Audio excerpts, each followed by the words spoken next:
राज्यामध्ये अवकाळी पावसासह भयंकर चक्रीवादळासारखी गंभीर परिस्थिती निर्माण झाल्याचे चित्र सध्या सगळीकडे पाहायला मिळते। येत्या 24 तासांमध्ये या काही जिल्ह्यांमध्ये मोठं संकट महाराष्ट्रावर चालून येतं। आज रात्री आणि उद्या दुपारी या अवकाळी पावसासह चक्रीवादळाचं मोठं संकट येणार असल्याची अपडेट समोर आली आहे। या वर्षाच्या पहिल्याच महिन्यामध्ये पाऊस जोरदार हजेरी लावतोय। हवामान खात्याने या 10 जिल्ह्यांना गंभीर रेड अलर्ट जारी केला आहे। या भागामध्ये प्रचंड प्रमाणात नुकसान होण्याची शक्यता आहे।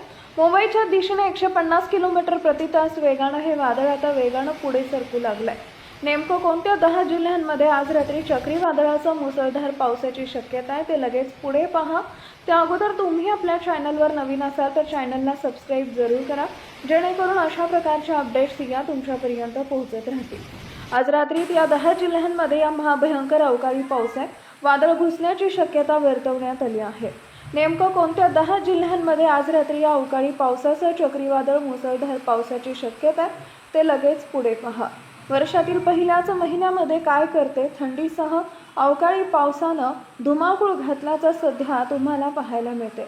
हवामान विभागाच्या अंदाजानुसार राज्यातील या काही भागांमध्ये थंडी कायम राहून पावसाची ही परिस्थिती निर्माण होण्याची शक्यता दर्शवण्यात आली आहे।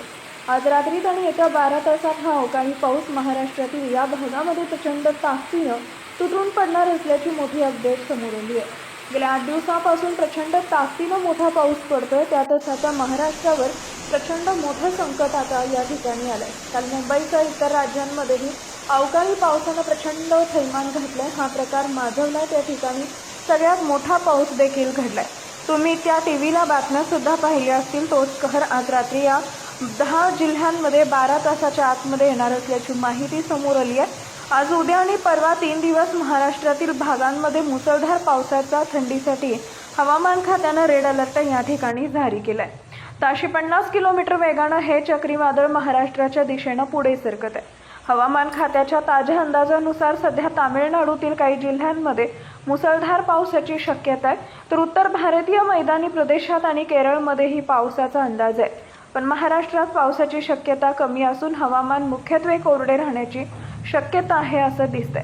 त्यासोबतच महाराष्ट्रातील छत्रपती संभाजीनगर, पुणे, रायगड, हिंगोली, परभणी, नांदेड, लातूर, धाराशिव, सातारा, सोलापूर, पुणे, रायगड, रत्नागिरी आणि सिंधुदुर्ग या जिल्ह्यांना हवामान खात्याने आत्ताच 5 मिनिटांपूर्वी अलर्ट जाहीर केल्याचं पाहायला मिळते।